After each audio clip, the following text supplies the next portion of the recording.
रहीमन धागा प्रेम का मत तोड़ो चटकाए, एक बार टूटे थे फिर ना जुड़े, जुड़े तो गांठ पड़ जाए। ये गांठ चाहे रिश्तों की हो, चाहे अपने जीवन में कामकाज की हो, चाहे दिनचर्या के किसी संवाद में किसी के साथ हो, अगर ये पड़ती है तो तकलीफ दोनों तरफ होती है, और तकलीफ अगर गहरी होती जाए तो जीवन के मायने बदलने लगते हैं। और इन सब को तभी समझा जा सकता है, या इन महापुरुषों की उक्तियों को, कि जिन्होंने समाज को सीख देने के लिए बहुत कुछ किया अपने साहित्य के माध्यम से, उनको गहराई से एहसास करना बहुत ज़रूरी है। लेकिन अमूमन हम सब भाग दौड़ की ज़िंदगी में इतनी गहराई से सोच नहीं पाते, सुन नहीं पाते, समझ नहीं पाते, अंतरात्मा से जुड़ नहीं पाते। और अगर अंतरात्मा से जुड़ें तो क्या होता है, कुछ उसी की वानगी हमारे खास मेहमान जो आज के पॉडकास्ट में हमारे साथ हैं, उनका जीवन भी है, और उनके जीवन में जो कुछ उन्होंने जिया, देखा, समझा, उसे जस का तस तो नहीं, लेकिन ऐसी शैली में लिखा कि आप रुचिपूर्वक पढ़ें, लेकिन उनका भाव है कि थोड़ा गहराई में उतरें और जीवन को उतना बेहतर बनाने की दिशा में आनंद की अटखेलियां लेते हुए आप आगे बढ़ें। बहुत बहुत स्वागत हमारे स्टूडियो में KPS वर्मा जी का, जो कि प्रोफेशनल इंजीनियर हैं, लेकिन एक इंजीनियर होने के नाते आपने पढ़ाई के दौरान जो सीखा, जाना, जिया, रुड़की विश्वविद्यालय में मेटलर्जी में आपने स्नातक किया, बीटेक किया, और वहाँ से एमटेक आपने, जब बाद में IIT कानपुर से आपने एमटेक किया, और उसके बाद RDSO में अलग अलग रेलवे की सेवा में रहे, लेकिन साथ में RDSO में निदेशक के पद से सेवानिवृत्त हुए, और सेवानिवृत्ति के बाद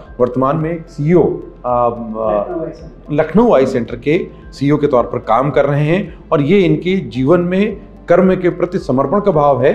भाव और भी हैं, वो क्या हैं, ये सब इनकी पुस्तकों में एक साहित्य सृजनकर्ता के तौर पर समेटे गए हैं। और इसमें पहली पुस्तक थी बरगद काट दो। हालांकि सब कहते हैं पर्यावरण संरक्षण करो, लेकिन इसमें ज़रूर अपनी कहानियों के संग्रह में वो टूटते हुए, दरकते हुए तमाम तरह के ताने बाने को आपने संजोने की कोशिश की है। तो सीधा सवाल ये है कि काटने के लिए नहीं कह रहे हैं, लेकिन स्थिति क्या पैदा हुई उसे जागरूक करने के लिए कह रहे हैं। और दूसरा आपका ये संग्रह आया था, ये कहानी संग्रह कुछ टूटने की आवाज़ हम सब के अंदर भी होती है। कभी दिल टूटता है, कभी रिश्ते टूटते हैं, कभी कामकाज का जो ताना बाना है वो टूटता है, बहुत कुछ टूटता है, और शायद रोज़ टूट रहा है, लेकिन हम कुछ सुन पाते हैं, कुछ नहीं सुन पाते हैं। तो उन्होंने उन आवाज़ों को कैद करने की कोशिश की है। इससे भी बात ना बने तो तंज बहुत ज़रूरी है, जैसे व्यंग्य कहते हैं। और व्यंग्य की शैली में आपने जीवन के तमाम ऐसे घटनाक्रम, कहीं ना कहीं आप उनका कुछ का हिस्सा रहे, कुछ आंखों देखी है, कुछ जिया हुआ है, अनुभूत है, उन सबको समेटा है। तो चलिए बात शुरू करते हैं। आप सबका बहुत बहुत स्वागत, आपका बहुत बहुत स्वागत। मैं हूं राधेश्याम दीक्षित, आप देख रहे हैं द पेन डाउन, और इसमें हम जीवन से जुड़े बहुत से पहलुओं को अलग अलग मेहमानों के जरिए लेकर आते हैं, समेटते हैं, ताकि हम सब की ज़िंदगी में, हमारी सोच में कुछ बदले, और जो बदले वो थोड़ा बेहतर हो, खुशनुमा हो और आनंददायक हो। तो आपके आनंद में आज कुछ मोती हम भी निकालेंगे। तो आपका बहुत बहुत स्वागत। सबसे पहले ये, जो ऐसे बहुत से लोग हैं जो स्वांतः सुखाय लिखते हैं, वो अनुभूत करते हैं लेकिन कह नहीं पाते, या उसको आगे बढ़ा नहीं पाते, या वो साहित्यकारों के जो बड़े साहित्यकार हैं उनकी कतार में नहीं आते, लेकिन उनका योगदान बहुत बड़ा है। आप उनके प्रतिनिधि हैं, तो आप बताएं ये साहित्य की यात्रा कैसे शुरू हुई, और ये अनुभव आपने जीवन में जिया, उन अनुभवों के निचोड़ से आप आज के वर्तमान जो परिस्थितियां हैं उनको कैसे देखते हैं? पहले तो मेरा साहित्य से जुड़ाव कैसे हुआ, या ये मेरे बच्चे की किताबें कैसे पैदा हुई, इसके पीछे ये कहानी है कि आप में भी, सब में, हम में दो टाइप का जिंदगी हम लोग जीते हैं। एक तो जीते हैं कि हम अपना कोई ऐसा काम करें जिससे हमारा जीविकोपार्जन, मतलब हमारी अपना रोजी रोटी चल सके। लेकिन कहीं कहीं हर आदमी में या तो स्पोर्ट्स, या कोई हॉबी, फोटोग्राफी, या लिखने की कला, चित्रकला, किसी का कीड़ा जरूर होता है। और वो कीड़ा एक्चुअली बीच बीच में कुलबुलाता है, और मेरे अंदर भी ये होता था। थोड़ा बहुत स्पोर्ट्स वगैरह ये सब में इंटरेस्ट था, लेकिन रियल इंटरेस्ट मेरा लिखने में रहता। तो मैंने अपने कॉलेज में, यूनिवर्सिटी में, और जहाँ जहाँ काम किया, वहाँ की जो उस संस्थान की पत्रिकाएं होती हैं, उनमें कुछ न कुछ मैं लिखता रहता था। और उसको देखकर ये, जब मैं VNHL प्लांट बंगलौर में था, तो मेरे जो सबसे बड़े अफसर होते हैं, जनरल मैनेजर साहब, उन्होंने कहा कि भाई तुम यहाँ सबसे अच्छी हिंदी लिखते हो या बोलते हो, तो तुम यहाँ की जो राजभाषा समिति है उसका सचिव बन जाओ, क्योंकि जो प्रेसिडेंट होता है या अध्यक्ष होता है वो किसी डिपार्टमेंट का हेड होता है और वो जनरली उन लोगों को समय नहीं आता नहीं है। तो एक तरह से तुम ही सर्वे सर्वा हो, तो यहाँ पर करके दिखाओ कि इस साउथ इंडियन कंटेक्स्ट में, यहाँ के माहौल में हिंदी लोग पढ़ने लगे, देखने लगे, बात करने लगे, सुनने लगे, क्योंकि रेलवे में हिंदी एक तरह की बोलचाल की भाषा है।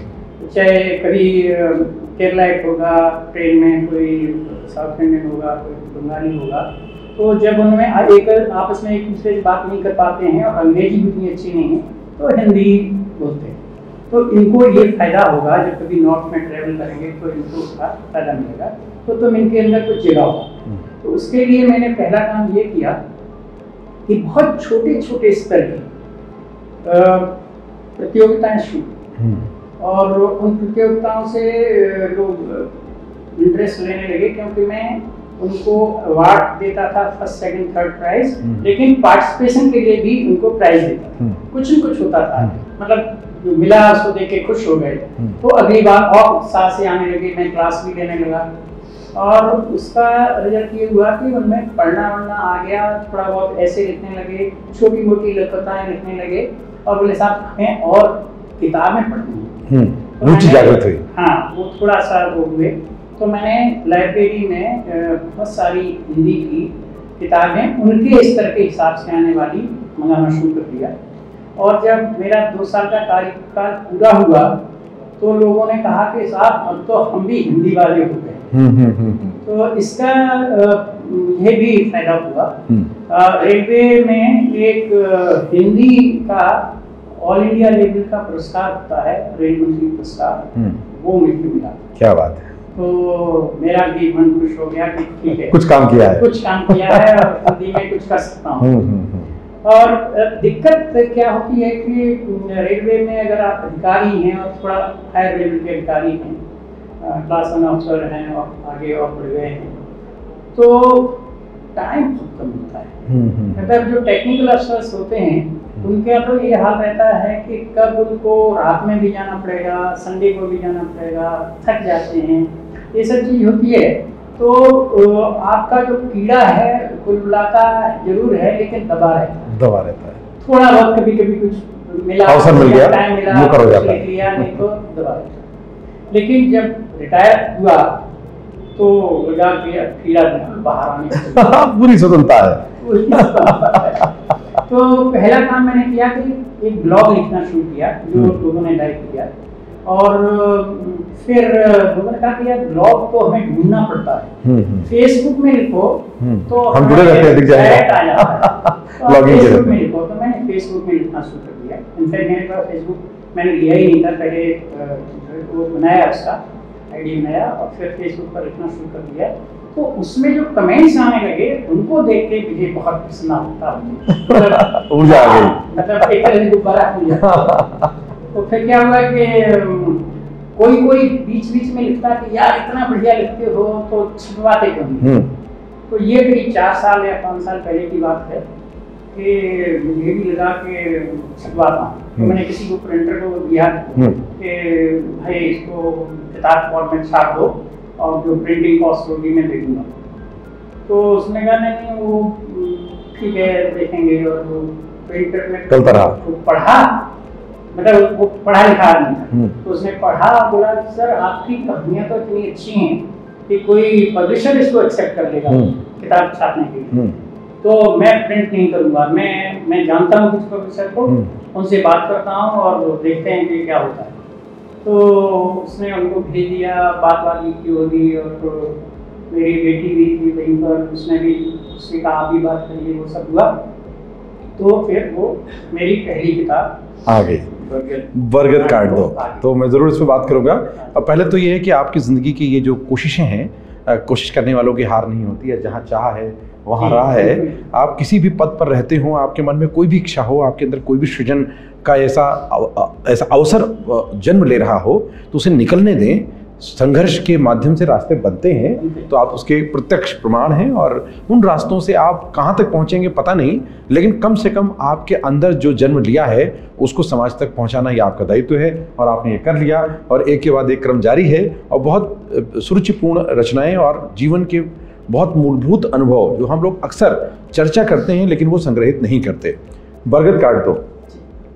रेलवे चूंकि लाखों कहानियां रोज पहुंचाती है एक से दूसरे तक, मतलब कहना चाहिए कहानियों का संसार रेलवे में बसता है, और आप वहां से मेरी बहुत सी कहानियां रेलवे में ट्रैवल करते हुए भी बिल्कुल बिल्कुल यही होंगी।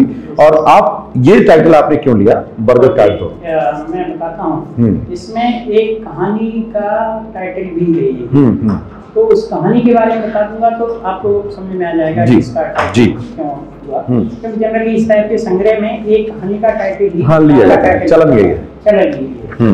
तो एक कहानी में एक सज्जन ऐसे हैं, और मैं आपको बताता हूँ आपके आसपास आप लोगों में भी कोई लोग ऐसा हो सकता है, और आपके आसपास तो डेफिनेटली ऐसे लोग मिल जाएंगे आपको जिन्हें हर चीज से परेशानी है। लड़की कपड़े छोटे क्यों पहनती है, लड़का काला चश्मा क्यों लगाता है, दोस्तों के साथ घूमने सिनेमा क्यों देखने जाता है, पत्नी मैं घर आता हूँ तो वो ये नहीं करती, पिताजी पता नहीं क्यों मुझे डांटते रहते हैं। मतलब उनको अपने घर के अलावा दोस्तों से भी शिकायतें हैं, जो आता है तब कुछ न कुछ गड़बड़ करके जाता है। मतलब उन्हें पूरी दुनिया से शिकायतें हैं, प्रॉब्लम है, समस्या है। तो वो समस्या क्यों है कि उनके अंदर कहीं कहीं एक भाव घृणा का, पेट कहिए या उसको नफरत कहिए, उसका भाव उनके अंदर एक बीज पहुंच गया, और वो बीज नफरत की एक तासीर ये है, फितरत है कि वो एक बार आपके शरीर के अंदर उसका बीज घुस गया तो वो बढ़ने लगता है, और वो बढ़ता इतना बढ़ता चला जाता है कि वो बरगद बन जाता है। और आप जानते हैं कि बरगद के नीचे ये एक्सपीरियंस आप लोगों को होगा, सभी को होगा, कि बरगद के नीचे घास तक नहीं उगती, कुछ नहीं उगता। तो घास अगर नहीं उग रही है तो हमारे दिल के अंदर जो बरगद बड़ा हो गया है उसके अंदर प्रेम, आत्मविश्वास, आत्मबल, आपसी विश्वास, प्रेम भाव, ये सब कहाँ से आए? मतलब ये सूखने लगते हैं। तो ये सज्जन को कोई बोलते हैं कि एक परिया वाले बाबा हैं, जो एक्चुअली एक IAS अफसर हैं, जो तो वो जाके वहाँ बैठ के एक पेपर बरगद के पेड़ के नीचे अपना अड्डा जमाते हैं, और वहाँ लोग उनसे सलाह लेने आते हैं, उनको सब चीज़ बताते रहते हैं। और चूंकि वो अच्छी चीज़ें बताते हैं तो लोगों की भीड़ होने लगती है, तो उनको बोला जाता है वहाँ जाओ, वहाँ तुम्हारा सोल्यूशन मिल जाएगा। तो वहाँ जाके पहुँचते हैं, इनका नंबर आता है, तो बाबा बोलते हैं कि ऐसा करो तुम अपना बरगद काटो। तो इनको बड़ा कंफ्यूजन होता है कि बाबा बरगद तो आपका है, मैं इसके पेड़ के नीचे जो बैठा हूँ तो आपका बरगद है, मैं कैसे काटूँ? नहीं तुम्हारा भी बरगद है, जाके काटो। और आपको क्या तुम्हारा क्या? तो अपने घर आते हैं तो मेरा कोई बरगद कहाँ पर है, और फलां वाला जो बरगद है वो तो राम दयाल का है, और कोई बरगद है ही नहीं, क्या काटूं मैं, क्या काटूं? फिर उन्हें एक अपनी दीवार में पीपल का छोटा सा पौधा दिख जाता है, वो काम हो गया। तो उन्हें लगता है कि बरगद और पीपल एक ही जात के पौधे हैं। और बाबा जी ने मुझे यही पिपके वाले बाबा ने यही संकेत दिया है कि मैं इसको काट दूं तो हो जाएगा। तो उसको काट देते हैं, पहले बहुत दुखी होते हैं, पीपल काटा नहीं जाता ये वो, लेकिन फिर बाबा ने कहा है तो कोई अनिष्ट नहीं होगा, काट दो। और काटने के बाबा के पास जाते हैं कि बाबा मैंने बरगद काट दिया, वो पीपल का पेड़ था वो मैंने काट दिया। बोला अच्छा, बहुत अच्छा, इसका मतलब ये हुआ तो कि तुम अंधविश्वास से तो ऊपर उठ गए। तो अब इसका मतलब ये होगा तुम अपना अंदर का बरगद भी काट पाओगे। फिर वो पूछते हैं कि कौन सा भाव ऐसा है जिसके आने के बाद और भाव नहीं लगते। तो ये अपना काम क्रोध मद लोग ये सब सोचते रहते हैं, तो ये सब तो आने जाने चीजें। आज ये दीक्षित जी पर प्रेम है, कल को गुस्सा हो सकता है, किसी पर आज मोह आ रहा है फिर घृणा हो सकती है, मतलब वो नफरत हो सकती है या डिसलाइक हो सकता है। और कोई भी और चीज लोग भी आज रहेगा कल मैं संत हो जाऊंगा, मतलब वो चेंज होती है। लेकिन एक ऐसी चीज है कि वो आ गई आपके अंदर तो फिर नहीं जाएगी, तो फिर वो समझ नहीं पाते हैं, तो फिर भी बताते हैं कि वो घृणा है और तुम्हारे अंदर घृणा का बरगद हो गया है, उसको काटो तब तुम्हारे जीवन में शांति आएगी। और फिर उन्हें ये बात समझ में आ जाती है, घर जाते हैं, लोगों से ठीक से बात करते हैं, उनके चीज़ों में पार्टिसिपेट करने लगते हैं, घर वाले भी खुश होते हैं कि कुछ तो कटा है। फिर वो फिर एक्चुअली बाबा के पास ही आके उनके सहायक की तरह लोगों को अपने एक्सपीरियंस सुना के बताते हैं कि अपने दिल में ये बरगद बिल्कुल, ये बहुत महत्वपूर्ण है। आपके दिल में भी अगर कोई बरगद है तो उसे जरूर काट दिए, लेकिन वास्तविक बरगद को लगाना है, बढ़ाना है और प्रकृति को बचाना है। लेकिन अंदर की जो प्राकृतिक व्यवस्था है उसको नष्ट कर हम कहीं ना कहीं दुखी होते हैं और फिर दुख बांटने लगते हैं। तो आपका संकेत उसी तरफ है कि सुख के लिए ज़रूरी है कि ऐसे जड़ बनाने वाले जो बातें हैं, जिन्हें गांठ कहते हैं, मन की ग्रंथियां कहते हैं, उनसे आप दुखी होते हैं तो उसको थोड़ा काट दें। और जब वो आप काटेंगे तो ये जो कहानी संग्रह है ये आपके जीवन में और काम आएगा। और इसकी जितनी कहानियाँ हैं मैं आज सब पे चर्चा नहीं करूँगा, लेकिन उनके संकेत कर देता हूँ ताकि आपको समझ में आएगा कि इतना महत्वपूर्ण जीवन के बिंदु आपने समेटे हैं। और बड़े सिरदर्द दादाजी, बहुत सारे बड़े बुजुर्ग अब सेवानिवृत्त हो गए हैं, तो बहुत से सेवानिवृत्त लोग शिकायतें करते रहते हैं, तो शायद उनकी गुण भी होते हैं, उनकी महत्व भी होता है, लेकिन एक दूसरे के पक्ष तक ये पहुंचते नहीं है। शायद उसी गिर्द गिर्द ये कहानी होगी, बगल की सीट पर जवान लड़की, रेल की कहानी। ये मेरी वो कहानी है जो इस किताब को पढ़ने के बाद मुझे सबसे ज़्यादा इस पर बधाई मिली या कहा गया कि ये बहुत ही अच्छी कहानी है। तो इसके बारे में मैं टाइम है तो हाँ बिल्कुल बिल्कुल। ये कहानी एक ऐसे 67 साल के बुजुर्ग की है जो मैनपुरी जहाँ उनका अपना घर था, लेकिन वहाँ रहते नहीं, बीच में जाते हैं। तो वहाँ से वो बस से कानपुर आते हैं। कानपुर में उनको थोड़ा देर हो जाती है और 7 बजे थोड़ा सा शायद का शाम का टाइम, फिर टाइम का टाइम है। तो वो एक बस में जो लखनऊ आने वाली है उसमें बैठते हैं और उस टाइम पर उस बस में 4-5 और लोग हैं जो अपनी अपनी विंडो सीट लेके बैठे हुए हैं। तभी एक जवान लड़की 16-17 साल की, बहुत सुंदर और स्मार्ट, वो आगे के जिससे दरवाजे से अंदर चढ़ती है। तो मैं यहाँ ये कहना चाहता हूँ कि आप लोगों को थोड़ा सा अजीब लग सकता है, लेकिन फैक्ट ये है कि पुरुष मन कभी भी अपोजिट सेक्स से अट्रैक्शन हमेशा रहता है। ये सत्य है। जब आप 50 साल के हैं, 25 के हैं, 75 के हैं या 90 के हैं, तो उनको ये मन में आया, कोई जरूरी नहीं कि उनके अंदर कोई वो हो, गलत भावना हो, लेकिन अगर ये मेरे पास आके, अगर ये बस भरी होती और कोई न होता तो मेरे पास कितना अच्छा रहता, बीच में उसका स्पर्श होता, ये होता, ये सब चीज़ें सोच रहे होते हैं। तभी वो लड़की इनके पास आके खड़े होके बोलते हैं कि बाबा जी मैं आपकी बगल की सीट पर बैठता हूँ। तब मैंने, अभी तक उसमें खोए थे, उनके घोड़े दौड़ रहे थे उस डायरेक्शन में, अब घोड़े जिम्मेदारी कर गई कि अट्टी लड़कियाँ।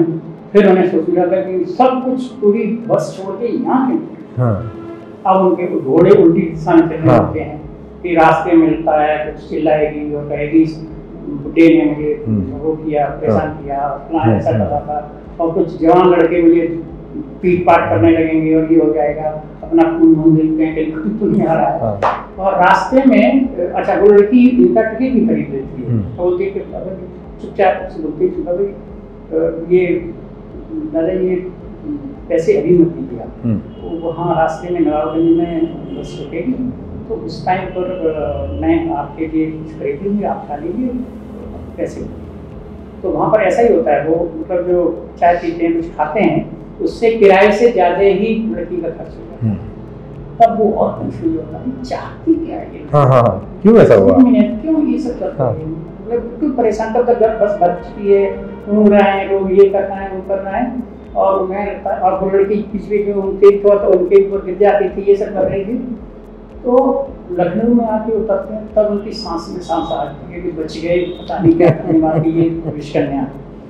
वो उतर के अब उसके पिताजी उसको लेने आते हैं, तो उनसे पैर वैर छू के वो फिर बाबा जी के पास, ये उनके भी पैर छूती है और बोलती है कि दादाजी आपको बहुत अजीब लगा होगा मेरी हरकतों से, मैं आपके ऊपर नींद में जो गलती थी वो भी जानबूझ के कर रही थी, सब एक्टिंग थी, क्योंकि इससे ये पक्का हो गया कि कोई भी यंग लड़का जो सौदे हैं वो मेरी तरफ गलत आंख से नहीं हाँ, ये समाज की बहुत सी ऐसी परिस्थितियाँ होती हैं जो अमूमन हर दूसरे व्यक्ति के साथ जुड़ी होती हैं, लेकिन हम बहुत से सच अपने अंदर दफन करके चलते हैं, हम उसे स्वीकार नहीं करते, लेकिन हम उसका हिस्सा होते हैं। और मुझे लगता है कि आपकी रचनाओं के माध्यम से ऐसे सच सामने आएंगे और लोग पढ़कर ये समझ सकते हैं कि कहीं ना कहीं मेरे अंदर आज नहीं तो कल कहीं ना कहीं घटा होगा और वो घट जाना चाहिए तो जीवन बेहतर होगा, बेहतर हो सकता है, मतलब आपके किसी के साथ ये हाँ घट सकता है। तो आपने लिखा बैंक ऑफ खुशी एहसास, तो लोगों का तो आजकल बैंक खाता भी खाली रहता है, खुशी तो बहुत संकट का कारण हो गई, जिससे पूछो वही दुखी है, कोई बच्चे से दुखी है, कोई नौकरी से दुखी है, कोई पत्नी से दुखी है, बहू से दुखी है, दुख के तो 100 कारण है और लगभग सबके पास सब है। तो ये बैंक ऑफ खुशी कैसे आएगी, कहानी कैसे आएगी? ये कहानी है एक सज्जन की जो मोहनलालगंज में, लखनऊ बेस है, अच्छा, मोहनलालगंज में रहते हैं और बड़े भाई कुछ अपना कारोबार दुकान चलाते हैं। छोटे भाई को उन्होंने पढ़ा के बड़ा अच्छा इंजीनियर टाइप बना दिया है और फिर जब और उनकी दुकान में एक बूढ़े काम करते हैं, तो जब वो बूढ़े होने लगे तो छोटा भाई बोलता है कि भैया अब तो उनसे काम नहीं होता और दूसरा आदमी रखना ही पड़ेगा, तो उनको बता दे। बोला बेटा उनको मत हटाओ, दूसरा आदमी रखना है तो रखो। तो क्योंकि वो जब तक वो रहेंगे, वो एक्चुअली बेचना चाहते थे उस दुकान को, तो बोले ये रहेंगे तब तक बिकेगी नहीं। भैया बड़े भैया भी ये कहते हैं यार उनको रहने दो, जब ये चले जाएंगे तब दुकान बेचेंगे। तो उन्हें इंजीनियर साहब को ये शक होने लगता है कि बड़े भैया लगता है दुकान हटना चाहते हैं, तो वो हाँ तभी इसको बेचने नहीं दिया है। और हम तो पता नहीं कहाँ और हमारा ट्रांसफर हो गए, जब तक चले जाएंगे बैंक में थे, वो भी बैंक में नहीं कहीं नहीं काम करते थे, वो चले जाएंगे तो फिर हम देख भी नहीं पाएंगे, अभी तो आसपास पोस्टिंग है तो लगता है भैया इसको तो वो वहाँ के एक बैंक मैनेजर से वो आते जाते हैं, बोल भी जाते हैं, तो उनसे अपनी व्यथा कहते हैं कि ऐसा डाउट है, ऐसा ऐसा। बैंक मैनेजर बोलते हैं सुनो एक काम करो कि अब तक तुम्हारे भाई ने जो तुम्हारे लिए किया है उसका हिसाब कि अगर तुम्हें पढ़ाई नहीं भेजा होता, तुमने इसी दुकान पर बिठा दिया होता तो कितना मिलता तुम्हें, और अब तुम इंजीनियर बन गए हो, बड़ी जगह पर पहुंच गए हो, ये सब हो रहा है, उसके बाद कितना मिला है? तो बोले बेटा वो जो बैंक मैनेजर है थोड़ा एक्सपीरियंस आदमी है, तो बोलते हैं कि एक तो बैंक मेरी और एक खुशियों की भी बैंक, तो उन्होंने अपनी खुशियों को गांव पर लगा के तुम्हें यहाँ पहुँचा। अगर वो दुकान ले भी लेते हैं तुम्हारा कितना नुकसान है, लेकिन फिर ये होता है वो उनको समझ में आता है कुछ, लेकिन तभी ये पता लगता है कि वो मर गए और फिर उसको बेच के पूरा अपना हिस्सा उन्होंने छोटे भाई को देने के लिए कि देख ये तेरा है, भाई देता नहीं। हम सब के अंदर ऐसे रिश्तों की जो गर्माहट होती है, लेकिन कई बार हम उसमें पर्दा डालते हैं। बहुत खूबसूरत फिल्म बनी थी बावर्ची, वो सबके रिश्ते ऐसे ही होते हैं और एक बावर्ची कैसे उन सबके दिल को जोड़ देता है और फिर चला जाता है। तो बहुत सारे ऐसी जो कहानियां हैं, ये जीवन से जुड़ी कहानियां, ये सिर्फ कहानियां नहीं है। दूसरे ने जो हमें खुशी दी है, हाँ, उसका हिसाब रखते रहिए और सिर्फ कोई एक चीज अगर उसको लग रहा है कि अरे वो गड़बड़ कर रहा है तो उसको वैल्यू दीजिए और बताइए कि अभी कौन पॉजिटिव में बैलेंस शीट देखिए, नेगेटिव है, खुशियों की बैलेंस शीट। बहुत सुंदर, बड़ी सुंदर कहानियाँ। चलती डस्टबिन, केविन डी के मुसाफिर, रेलवे की बहुत सारी आपसे जुड़ी हुई, एड़ियाँ घिसते क्लब युवाओं के लिए बहुत सारा, क्योंकि रेलवे के जरिए देश की जितनी परीक्षाएं होती हैं वो पता चल जाता है रेल की भीड़ देखकर कि आज परीक्षा हो रही है। और घासी सरकंडा, गवर्नमेंट कोटे वाले, आपकी बड़ी पैनी नज़र रही है। सरकारी तंत्र के जो तालमेल के पक्ष हैं उसमें अच्छे बुरे सब मिलते हैं। ज़रूर उन सब कहानियों को आपने शामिल किया है। लंबी भोजी की लंबी दास्तान, ये एक सच्ची कहानी थी। अच्छा। और एटा में हुई थी। उसको मैंने काल्पनिक ड्रामा पहना कर कहानी का रूप जी। इस बहाने बता दूं कि आपका जन्म एटा में हुआ और एटा से निकलकर आप एटा में कहाँ पर? एटा में एक जलालपुर गांव, वहाँ से आपका जन्म हुआ। तो एटा से जुड़ी हुई कहानियाँ बहुत सी होंगी आपके जीवन में? होंगी। जन्म स्थान से कर्म स्थान तक कहानियाँ चल रही हैं। इसी तरह लाफिंग बुद्धा और प्रोफेसर आलमगीर, ये रोड की पर है मसूरी में जादू की कोठरी, ये सच्ची कहानी। अच्छा। मेरा अजीबोगरीब सपना। हाँ। सपने में तो हम लोग क्या क्या देख लेते हैं। इसमें ये है कि जो आज वो चलता है ना कि बच्चा चोर है ना, इस पर तो मतलब ये मेरे ही है कि मेरा सपने में कहीं झोला लेके दूध लेने जा रहा हूँ और लोग मुझे बच्चा चोर समझ के लंबा झोला कैसे लेके जा रहा है, पिटाई कर देते हैं, उससे रिलेटेड।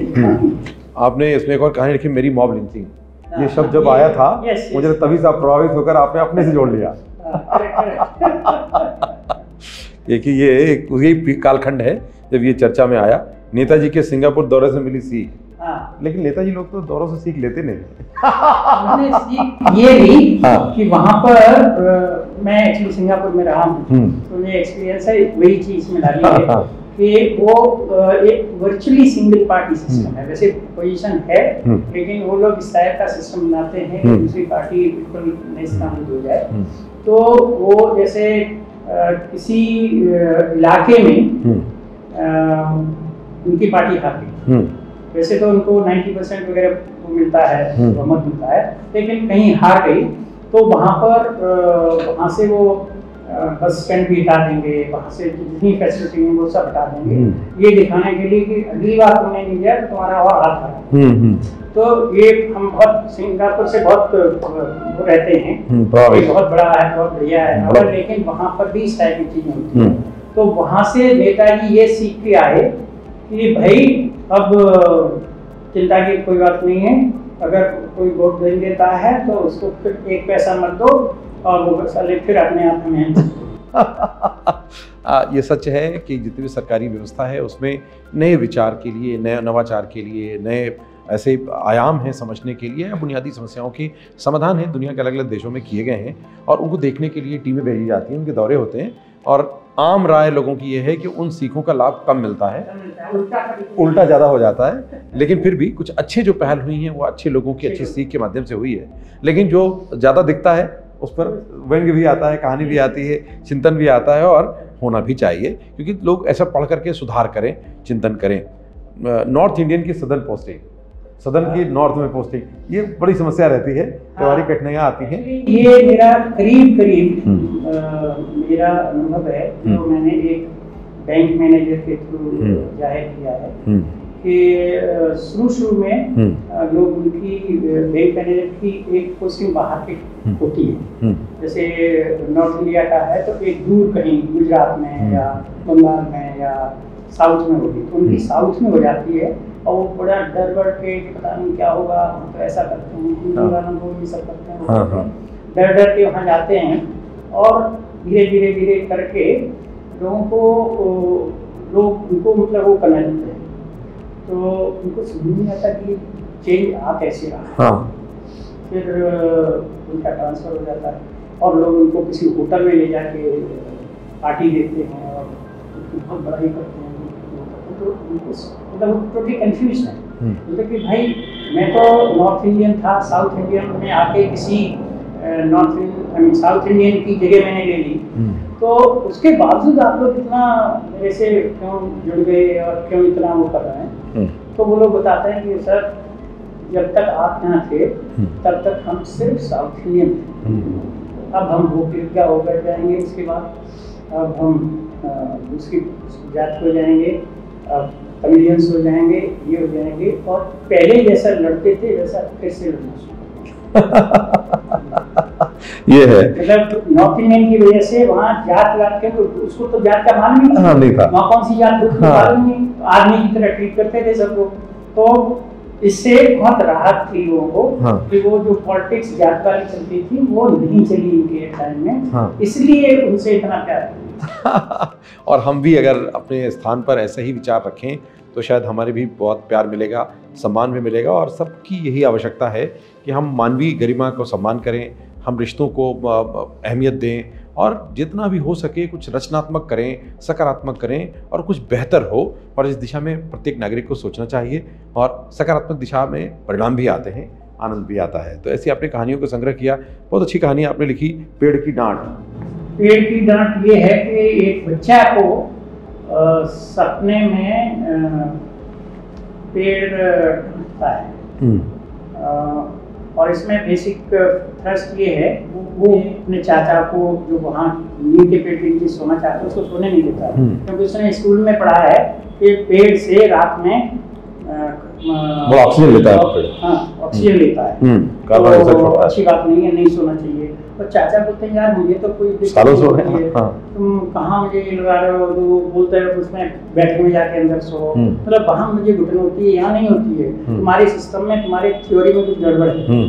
तो फिर वो रात में उसे सपना आता है और पेड़ उसको डांट के बताता है कि ये जो मैं ऑक्सीजन लेता हूँ वो तुम्हारी जो ऑक्सीजन है उसका निग्लिजिबल पार्ट है, उससे कोई फर्क नहीं पड़ता है और वो डाइल्यूट भी होती रहती है, बाहर की हवा तो इसके नीचे आती रहती है, इसलिए इन चाचा को कोई प्रॉब्लम नहीं होगी कभी भी। तो ये इसका और मुझे बिल्कुल बिल्कुल अंधविश्वास के साथ में पेड़ की डांट तो हम सबको पढ़नी चाहिए, क्योंकि हम सब पेड़ों के प्रति जो हमारी जिम्मेवारी है, जितनी ऑक्सीजन लेते हैं उसका अगर भुगतान करना पड़े तो विशेषज्ञ बताते हैं कि तकरीबन पूरे जिंदगी का 5 करोड़ रुपए हम पेड़ के नीचे नहीं सोना चाहिए सिर्फ इसलिए कि किसी ने बोल दिया ऐसा होता है, लेकिन पूरे पेड़ में जाकर देखिए बिल्कुल कोई फर्क नहीं पड़ता। और करोड़ लोग सोते हैं और गांव में ये आवश्यक अंग है। आपने गांव पर भी लिखा रूरल इंडिया से दिमाग की चोरी, ये तो सदियों से चल रही है। आपने अपनी कहानी में क्या रखा? कहानी में ये है कि पहले जब हम लोग जैसे मेरी एज के लोग जो थे, तो पता नहीं आपकी कौन बैकग्राउंड क्या है, गांव की है? हाँ, गांव की। तो आप थोड़ा सा यंग हैं, मेरे टाइम में जो लोग हैं उस टाइम में काफ़ी बच्चे सर्विसेज में चाहे इंजीनियरिंग में या इसमें गांव से भी आते थे, क्योंकि वहाँ पर कौन तेज है कौन कसलिमान है ये बिल्कुल पता लग जाता था, कि पढ़ाई बहुत बढ़िया होती थी। अब उसके बाद क्या हुआ है कि अब तनख्वाहें ज़्यादा टीचर्स की हो गई, अब वो पढ़ाई खत्म हो गई, तो गांव के बच्चे को इतना पैसा होता नहीं कि वो कोचिंग कर पाए, तो अब वो अंतर बढ़ गया, वो हाँ इतना अंतर बढ़ गया, ऐसा लगता है कि गांव के लोगों में दिमाग है ही नहीं, मतलब उनके दिमाग की चोरी हो चुकी है। यही तो ऐसा नहीं है कि जो हमारे जीवन में अवसर आते हैं जो गांव से आते हैं, क्योंकि भारत गांव का देश है, तो उन गांव में बहुत सारी प्रतिभाएं पलती हैं और आज पूरे विश्व में उन्होंने अपनी जगह बनाई है। ये कहा जाता है कि किसी भी 1 लाख पॉपुलेशन में आप अगर उनका IQ टेस्ट लें तो चाहे वो शहर हो, गांव हो या कोई भी जाति हो, कोई भी हो, बराबर आपको टैलेंट मिलता है, लेकिन हम उनको सुविधाएं नहीं देते तो संसाधनहीन है कि संसाधन सबको बराबर मिलने चाहिए, लेवल प्लेइंग फील्ड। बिल्कुल बिल्कुल, तो ये बहुत महत्वपूर्ण है और अपनी कहानियों के जरिए इन्होंने समाज में बहुत से रास्ते दिखाए हैं जिनको मुझे लगता है कि हर एक आदमी को देखना चाहिए और प्रत्येक नागरिक के लिए बड़ी उपयोगी कहानी संग्रह। कहानी नहीं है, ये एक तरह से आपकी ज़िंदगी के लिए ज़िंदगीनामा होगा अगर आप इसे पढ़ते हैं, जानते हैं। और ये सिलसिला आपका बरगद काट दो से यही नहीं रुका, कुछ टूटने की आवाज़, ये भी एक कहानी संग्रह जिसमें बहुत सी ऐसी कहानियाँ जो आपके जीवन से गहराई से जुड़ी हुई हैं और आपने उसको इसमें अभिव्यक्त की हैं। जो पहले चिट्ठियों के ज़रिए लोग अपनी बात कह लेते थे, कुछ छिपाते थे, छिपाने में भी दिख जाता था, तो आदमी टिकट कटा के वापस पहुंच जाता था, कोई ऐसी बात छिपा रहा है या रही है कि कह नहीं पा रहा है, चलो हम सुन के आते हैं। तो ये रिश्तों की बहुत गहराई थी, लेकिन थोड़ा उथलापन आया है। तो अभिजीत की दूसरी चिट्ठी निश्चित रूप से कठिनाई वाली बातें हैं। ये मैं पूरी कहानी आपको नहीं बता सकता क्योंकि इसमें लास्ट में सीक्रेट है। हाँ। लेकिन उससे पहले का मैं बता देता हूँ कि दो दोस्त हैं, एक मुस्लिम है और एक हिंदू है, और वो साथ साथ पढ़ते हैं। एक पत्रकार बन जाता है, जो हिंदू है वो पत्रकार बन जाता है, वो डॉक्टर बन जाता है। वो बीच बीच में कहीं बाहर जाके मिलते रहते हैं, दोस्ती चलती रहती है। लेकिन ये जो पत्रकार है उसको उसका जो चैनल है वो कहता है अरे तुम ये नहीं कर रहे हो, वो नहीं कर रहे हो, और वो मतलब उनके बारे में लिखने लगता है, कैसे हमने ये कर दिया, तबलीगियों ने ये कर दिया, अपना कर दिया। तो उसको बाद में समझ में आता है कि मुझे चलाया जा रहा है, तो वो रिजाइन करना चाहता है। लेकिन घर वाले बोलते हैं कि अरे इतना पैसा तुम्हें मिल रहा है, इसको छोड़ दोगे तो तुम्हारे बच्चे का ये नहीं होगा, बच्चा अभी पेट नहीं था तो बच्चे का ये नहीं होगा। मुझे समझ में नहीं आता है कि इतना पैसा कमा रहा हूँ, सब कुछ कर रहा हूँ, उसके बाद भी मैं फ्री नहीं हूँ अपना डिसीजन लेने के लिए, मैं रिजाइन भी नहीं कर सकता। और फिर वो कुछ ऐसा करता है जो कुछ टूटने की आवाज़ इसका शीर्षक है पुस्तक का भी, और कहानी इसमें थोड़ी बड़ी कहानियां हैं। पहले जो संग्रह था लंबी कहानियां हैं, लेकिन जीवन की गहराइयों में ज़्यादा अंदर तक तो अंदर की आवाज़ आती है, अंतरात्मा की आवाज़, और वहाँ जब टूटता है तो आदमी टूट जाता है। तो क्या आपने इसमें शॉर्ट में मैं बता देता हूँ कि लखनऊ के एक डॉक्टर जिन्होंने KGMC से वो किया है और फिर MS भी किया है और चेस्ट में स्पेशलाइजेशन भी किया है, वो लखनऊ में किसी हॉस्पिटल में 2.25 लाख रुपये के उस पर काम करने लगते हैं। अपनी 30-35 हज़ार 40 हज़ार की टीचिंग जॉब कर रही होती, तो बहुत खुशी से रह रहे होते हैं। लेकिन एक बार उनको चांस मिलता है, उन्होंने अपने जो क्लिनिकल डाटा था उसको एनालिसिस करने के बाद एक पेपर लिखा था।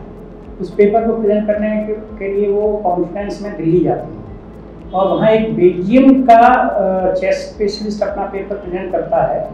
तो वो इसमें कहते हैं कि लेकिन मेरी फाइंडिंग तो अलग है, आप जो कह रहे हैं वो मेरी फाइंडिंग से अलग है।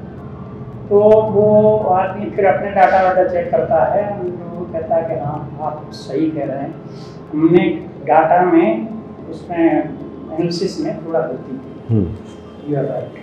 तो लोगों को इनकी तरफ होता है कि अरे ये बेल्जियम के बंदे तो भी क्या दिया, और यंग आदमी है। और फिर जब इनका अपना सेशन होता है तो वहाँ बहुत सारी भीड़ जमा हो जाती है। जनरली कॉन्फ्रेंसेस में ये होता है कि 3-4 सेशन एक साथ चल रहे होते हैं, तो जिसका अच्छा लेक्चर होता है उसमें बहुत सारे लोग आ जाते हैं, जिसका खराब होता है वो 2, 3, 10, 5 इस टाइप के होते हैं। तो इनके पूरा भर गया था हॉल। उसमें जब लेक्चर खत्म हुआ तो उसके बाद वहाँ के एक बहुत बड़े हॉस्पिटल में दिल्ली के, इनको एक चिट दी कि उनके चेयरमैन आपसे मिलना चाहते हैं, ये मिलने के लिए। और उन्होंने कहा कि आप हमारे यहाँ काम करो, सब फैसिलिटी आपको मिलेगी, जो इक्विपमेंट बताओ वो मिल जाएगा। और तो इन बोलते हैं कि सर नहीं सर, मैं वहाँ पर काफ़ी खुश हूँ, मेरी पत्नी वहाँ काम कर रही है और हमारा ज़्यादा खर्चा नहीं है, लखनऊ का खर्चा भी कम है। बोला नहीं उसके बारे में चिंता मत करो, वो हम सब कवर कर देंगे, तुम्हें 5 लाख रुपये का हम देंगे। तो बड़ा फर्क है। पत्नी से बात करते हैं तो ये ठीक है, होता है कि थोड़ा बचा लेंगे तो अपना हॉस्पिटल खोल सकते हैं, कर लो। 6 महीने तक तो सब ठीक चलता है। फिर उनको एक दिन बुला के बोला जाता है कि आप सब टेस्ट भी लिखते हैं। मैं भी सब टेस्ट, मुझे जो लगता है वो सब टेस्ट लिखता हूँ। नहीं वो आपको टेस्ट भी लिखना चाहिए, वो भी लिखना चाहिए, ये भी लिखना चाहिए। तो उन्हें बात समझ में आ जाती है कि कुछ अलग खेल है। तो बोलते कि नहीं मैं ये नहीं करूँगा। आपको अगर पैसा कमाना है तो आप अपनी सर्विसेज के दाम बढ़ा दीजिए, लेकिन आप डॉक्टर को कहेंगे कि ये करो वो करो, वो नहीं, ना कोई मैं टारगेट मानता। तो खैर उनको दे दिया, बाद में दे दिया जाता है कि नहीं तो आपको नौकरी से निकाल दिया जाएगा। तो चेयरमैन साहब उनको फाइनली बोलते हैं कि तुम अपने बीवी से जाके बात कर लो, तुम्हारे बच्चों की फ्यूचर का सवाल है, वहाँ जाके इतना कम पैसा मिलेगा, उससे बच्चों को क्या कर पाओगे, आजकल बहुत प्रॉब्लम होती है। तो पत्नी से बात करते हैं तो पत्नी बताती है कि मुझे मालूम है तुम्हारे साथ ऐसा ऐसा हुआ है, तुम्हें मना करके सब चीज़ के लिए। तो उन्हें सत्यकाम जो पिक्चर आई थी उसका वो कैरेक्टर याद आ जाता है कि पूरे टाइम वो स्ट्रेट फॉरवर्ड रहता है, लेकिन फाइनली पत्नी के लिए वो एक गलत बिल पर, ठेकेदार के बिल पर साइन कर देता है। हालांकि उसमें ये होता है कि पत्नी उसको बिल्कुल फाड़ देती है। तो इन्हें लगा कि आज फिर एक सत्यकाम की परीक्षा है, लेकिन उन्होंने ये भी कह दिया कि पत्नी से कि तुम नहीं चाहोगी, क्योंकि मेरे लिए परिवार सबसे ज्यादा इम्पोर्टेंट, तुम नहीं चाहोगी मैं नहीं करूँगा, लेकिन मेरा मन। तो पत्नी थी, उन्होंने ऐसा कहा, मैंने नहीं कहा तुमसे कि तुम मत करो। फिर वो चेयरमैन को उन्हें एक व्हाट्सएप मैसेज भेजती है और उसमें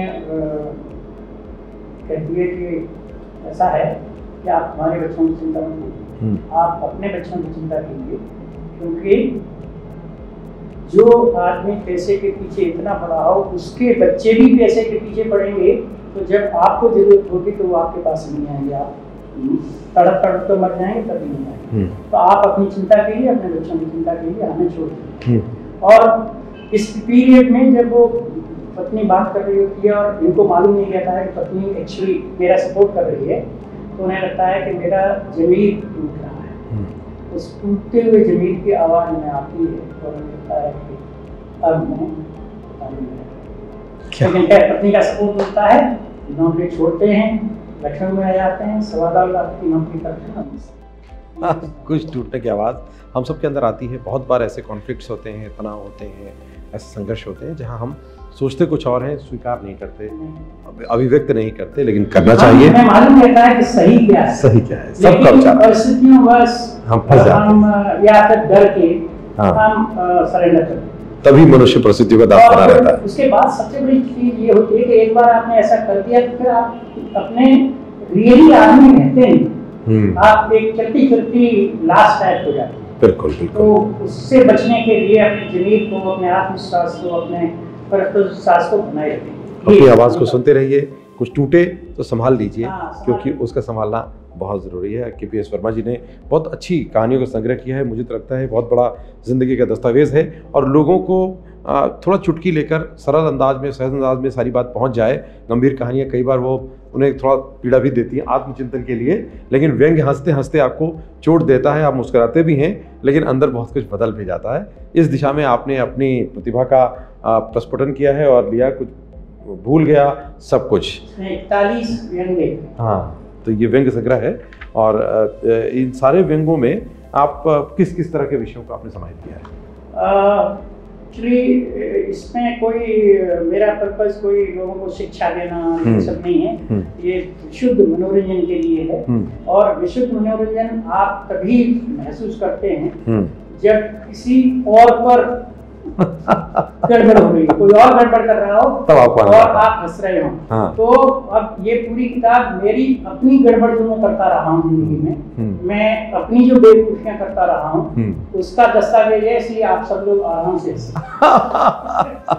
और जो दूसरों को हंसने का कारण बनने के लिए तैयार हो जाता है, वो नेक्स्ट अगले चरण की यात्रा अपने जीवन की कर रहा होता है, जीवन की श्रेष्ठता की तरफ जा रहा होता है। तो मुझे बड़ा आनंद आ रहा है आपसे बात करते हुए कि आप बेहतर अपनी ज़िंदगी के पायदान पर हैं, जहां आप खुलकर बांट रहे हैं और सारी शिकायतें अपनी तरफ ले रहे हैं। और हम सबको अगर समाज में कुछ करना है तो ये मानना होगा कि सब गलतियां अपनी तरफ हैं। हम बदलेंगे जग बदलेगा, हम सुधरेंगे तो जग सुधरेगा। तो बहुत सुंदर व्यंग्य संग्रह है। पहला ही आपने लोगों को घर की बड़ी शिकायतें होती हैं, आपने लिखा होम स्वीट होम, तो इसमें घर के जो कॉन्फ्लिक्ट्स होते हैं ज़रूर आपने इसमें शामिल किया होगा, तो ज़रूर बताएं थोड़ा इसके बारे। इसमें हुआ ये था कि कोरोना के टाइम पर हम किसी तरह से अपनी साली साहिबा के यहाँ पीलीभीत में फंस गए, और जिस दिन गए उसके अगले दिन से ही लॉकडाउन शुरू हो गया। तो हमें 2 महीना वहीं रहने का मौका मिला। आप सोचिए कि हर हिंदुस्तानी चाहता है कि उसको बढ़िया खाना, बढ़िया रहना, बढ़िया सब कुछ मिले, लेकिन पैसा नहीं मिलेगा। तो इससे बढ़िया हमारा पूरा जिंदगी में कभी मौका नहीं आया। हाँ। उसके बाद जब आप घर लौटोगे हाँ। तो बहुत ज्यादा स्वीट यही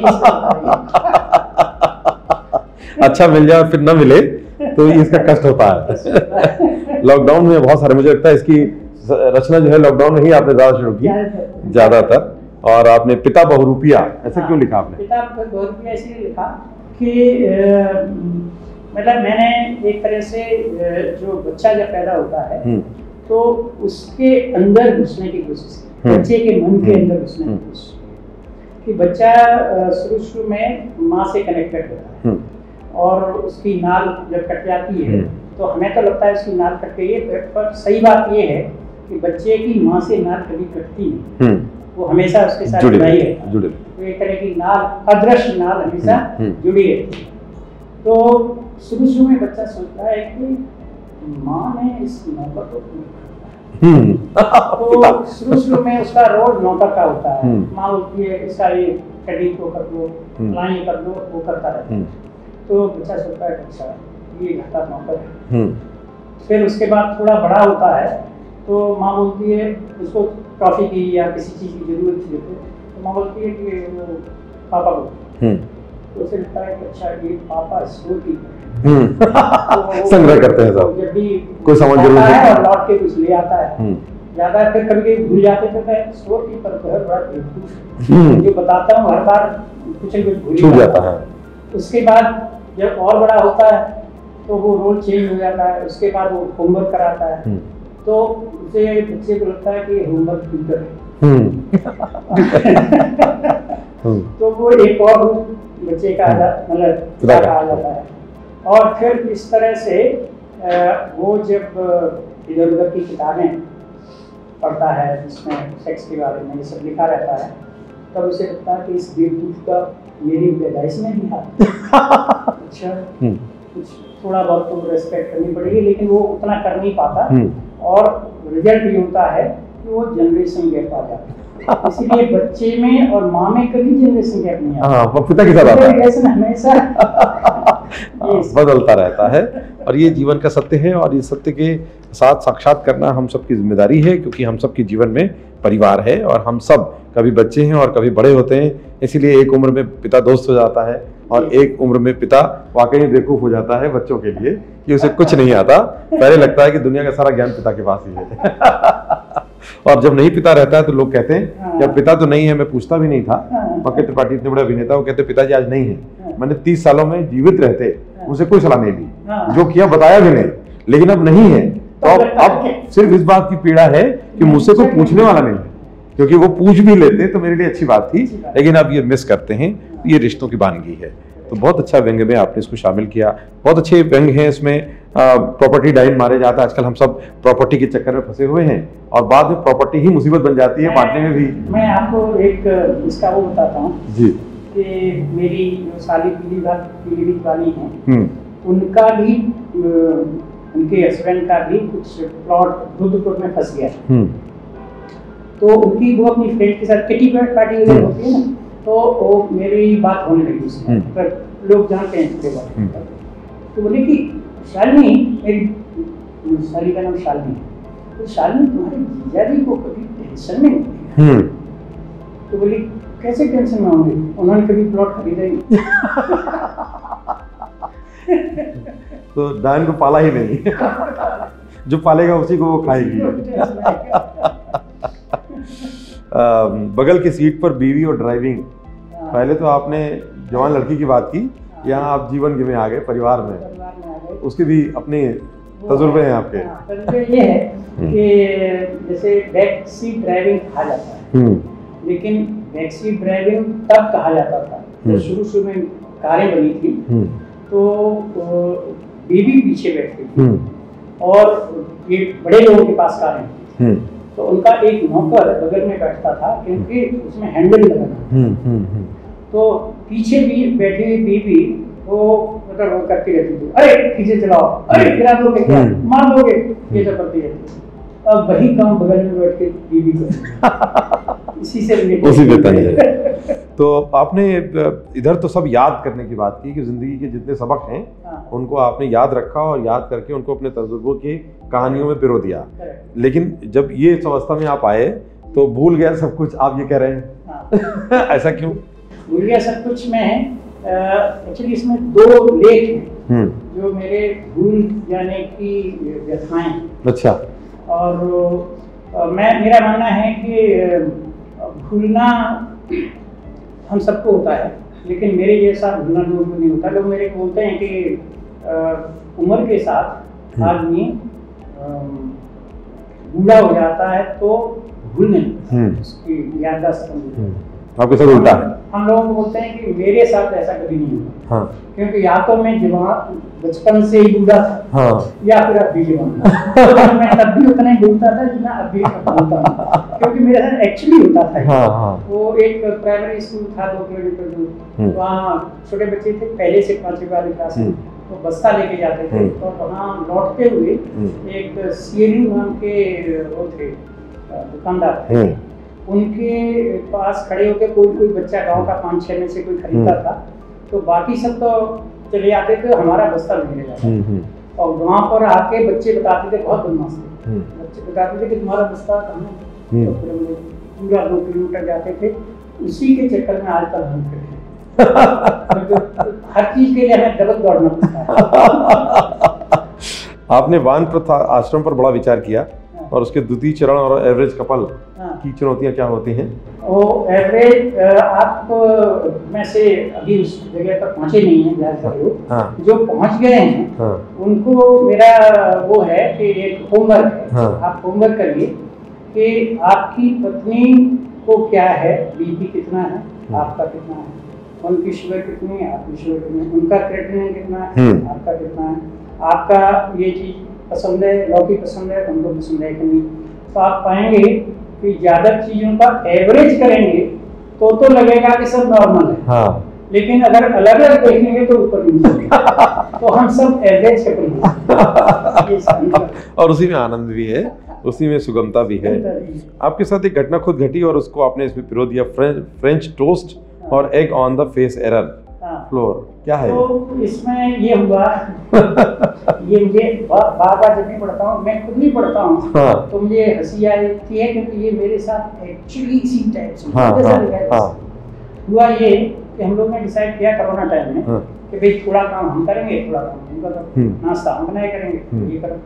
तो जो पहला ही दिन था कि हमें अभी नाश्ता बनाना था, फ्रेंच टोस्ट हो गया। फ्रेंच टोस्ट बनाते, और फ्रेंच टोस्ट को बनाने में क्या है, बस अंडा घोला और उसमें ब्रेड डुबोई तली, तो मतलब साइड में एक्चुअली कहीं ऐसी हंसी आ रही थी, वो एक्चुअली जो हंसी आती है वो नीयत की हंसी है। अच्छा। वो हंस रही है कि अच्छा बेटा देखते हैं क्या करते। तो हमने 3 अंडे निकाले, यहाँ पर रखे, उनमें से एक लिया और तो एक वो था कुछ बड़ा चमक टाइप का, उसको मारने के लिए मारा, बल मार भी नहीं पाए, तब तो देखा कि ये अंडा एक लुढ़कने लगा।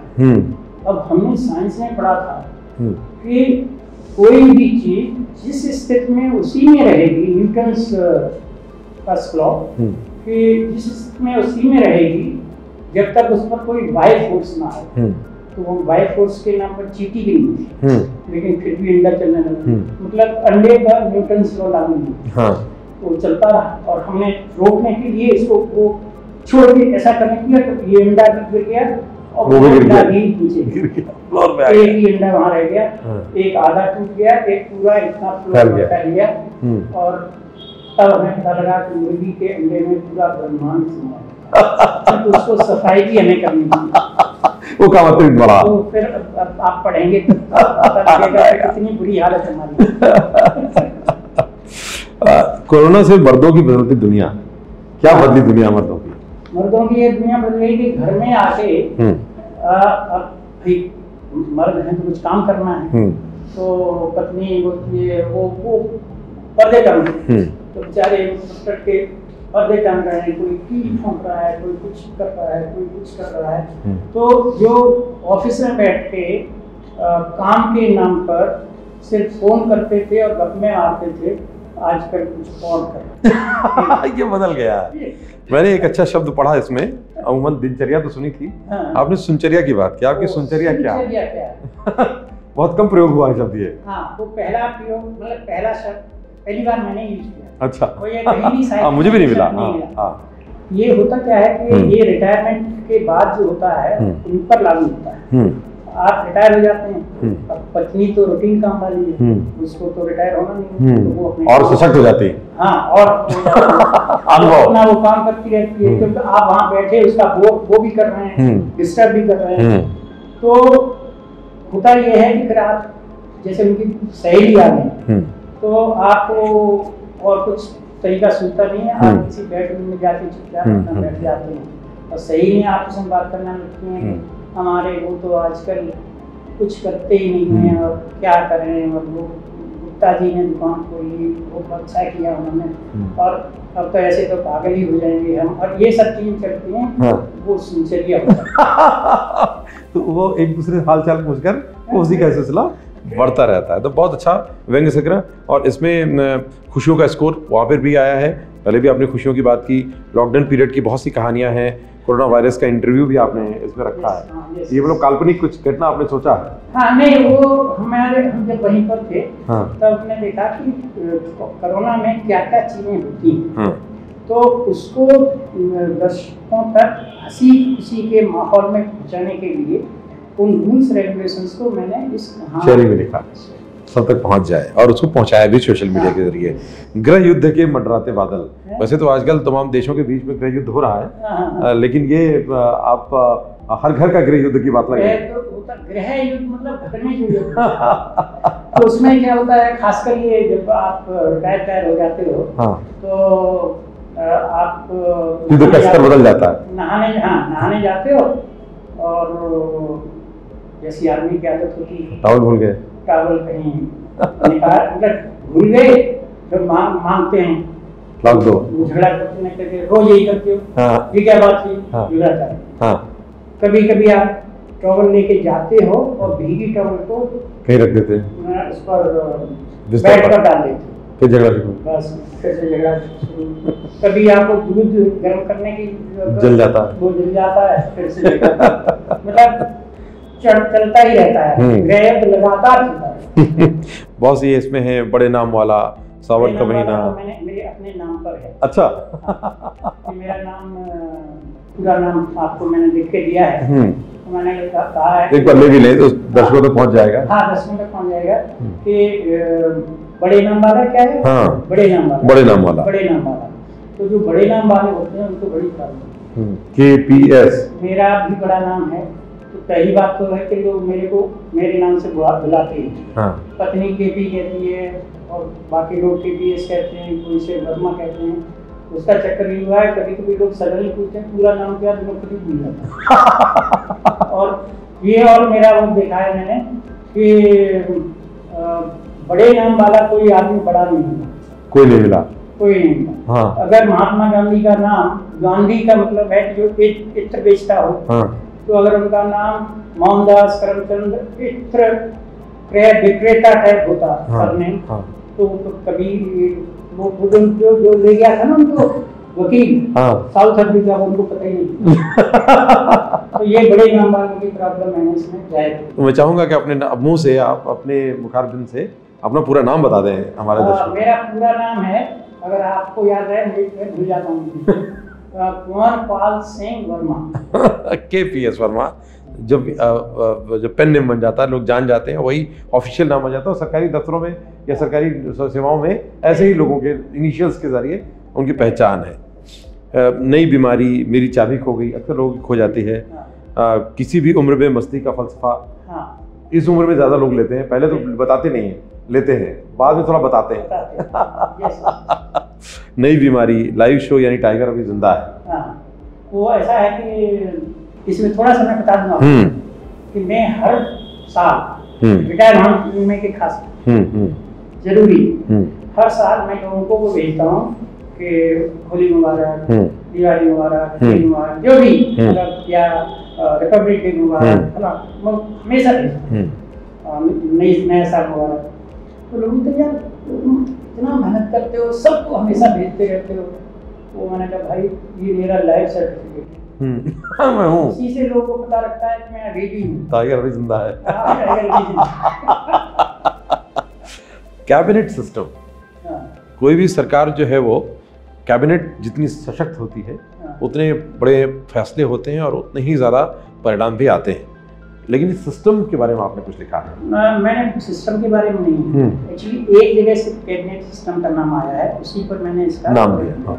वो ये कहानी में ये है कि मुझे सपने में आता है रिटायरमेंट का कि मुझे भी इलेक्शन में, तो मैं किसी से पूछता हूँ यार इलेक्शन लड़ने के लिए क्या काम करना पड़ेगा, फॉर्म वॉर्म भरना है, तो 2-3 पार्टियों में अपना वो भेज दो, बायोडाटा भेज दो, जो तुम्हें बुला ले। मैंने कहा वो कोई वो नहीं होता है कि मेरा रुझान क्या है, मतलब वो सब पुरानी बातें हैं। जो पार्टी आपको बुला लो उसे में जाना, जहाँ टिकट मिले वहाँ समय जगह अप्लाई कर देते हैं, तो बुलाया जाता है हमको, और हम रख के जाते हैं कि फाइनेंस में ये होना चाहिए, इकोनॉमिक्स में ये सब चीज़, और कंप्यूटर्स में और फलाम में, साइंस में, इसमें बहुत सारी चीज़ें, और सोशियोलॉजी की किताबें बड़ी बड़ी पढ़ के जाते हैं, पता नहीं हाँ लोग क्या क्या पूछेंगे। तो पहला सवाल पूछते हैं कि आपने कितनी मर्डर की, तो हमारे दिमाग में आता है कि ये तो सवाल आउट ऑफ सिलेबस है। ये तो विषय ही नहीं आया अभी, विषय ही नहीं आया। फिर उसके बाद जो भी सवाल पूछते हैं वो बीच में बैठे हुए जो हेड हैं वही पूछते हैं, बाकी लोग दोनों चुपचाप रहते हैं। तो हमें लगता है यहाँ पर भी कैबिनेट सिस्टम है, डिसाइड सिर्फ चीफ मिनिस्टर या प्राइम मिनिस्टर करते हैं, बाकी लोग साइन करते हैं। ये तंज है कैबिनेट सिस्टम पर। और मैं भी सब कुछ भूल जाऊं उससे पहले ये ज़रूर बता दूं, ये पुस्तकें बहुत बड़े दस्तावेज़ हैं हमारे समझने के लिए, और हमारे जीवन की घटनाओं के रूप में जो आते हैं और जो सहज सरल शैली में लिखे गए हैं। आप अभी बहुत बड़े साहित्यकारों की फहरिस्त में बड़े शुमार ना हो, लेकिन आपका साहित्य श्रेष्ठ साहित्य है, मैं ये तो ज़रूर कह सकता हूँ, और आप सबके लिए पठनीय है। अनामिका प्रकाशन का ये व्यंग्य संग्रह जिसे आप पढ़ सकते हैं, और आपने इसमें बहुत महत्वपूर्ण जो घटनाक्रम होते हैं उनको जीवन के अनुभवों को सहेजा है। और बरगद काट दो, इसे भी ये प्रभात प्रकाशन से प्रकाशित है, आप इसे पढ़ सकते हैं। और आपकी ये ग्रंथ अकादमी नई दिल्ली के द्वारा प्रकाशित है, कुछ टूटने की आवाज़। आपके अंदर कुछ और टूट रहा हो, कुछ जुड़ रहा हो, कुछ बन रहा हो, कुछ सहेज रहा हो, तो उसे सहेजिए, समेटिए और बांटिए दुनिया में, ताकि कुछ और बढ़ सके, कटोरा आपका खाली हो सके। बहुत बहुत धन्यवाद KPS वर्मा जी हमारे यहाँ आने के लिए और इन सब पर खुलकर बात करने के लिए, क्योंकि आपके विषय और भी हैं, लेकिन आज आपसे जो वार्ता है वो केंद्रित रही आपके साहित्य सृजन पर। आगे फिर आपको आमंत्रित करेंगे, तब बात करेंगे रेलवे सेवाओं के बारे में, IESU के नवाचार के बारे में, आपकी जो इस समय स्वास्थ्य के आँखें, हमारे जो इंद्रियाँ हैं उसमें बड़ी महत्वपूर्ण है, उस एक आई सेंटर जो लखनऊ आई सेंटर है उसके आप CEO हैं, उसके बारे में भी, क्योंकि हमारी आंखें कमज़ोर हो रही हैं, क्योंकि हम प्रकृति से कम जुड़ रहे हैं और जहां हमें नुकसान हो रहा है। तो चलिए अपना ख्याल रखिए और सुनते रहिए, देखते रहिए द पेन डाउन। लाइक कीजिए, शेयर कीजिए, सब्सक्राइब कीजिए, और आपके मन में अगर कोई विचार आया है तो कमेंट बॉक्स में ज़रूर साझा कर दीजिए, ताकि वो साहित्यकार KPS वर्मा जी तक पहुँचे और हमें भी इस बात की हौसला अफजाई हो कि हम और ऐसे रचनाधर्मियों को बुलाएं जिनके ज़रिए कुछ बहुत महत्वपूर्ण बातें आप तक पहुँचें। और आप सब ज़रूर इसे देखें, पढ़ें और ख़रीद कर पढ़ें, और बेहतर होगा तो लिखने पढ़ने की जो आदतें हैं वो और बढ़ेंगी, और आपकी जो ये योगदान होगा वो हमेशा एक मकाम बनाएगा, प्रेरणा देगा ऐसे साहित्य सृजन करने वालों को। और आप आगे बढ़ते रहें, आपके और संग्रह आते रहें। बहुत बहुत धन्यवाद, बहुत अच्छा लगा और आपके सृजन से आनंद भी आया सुनकर। नमस्कार।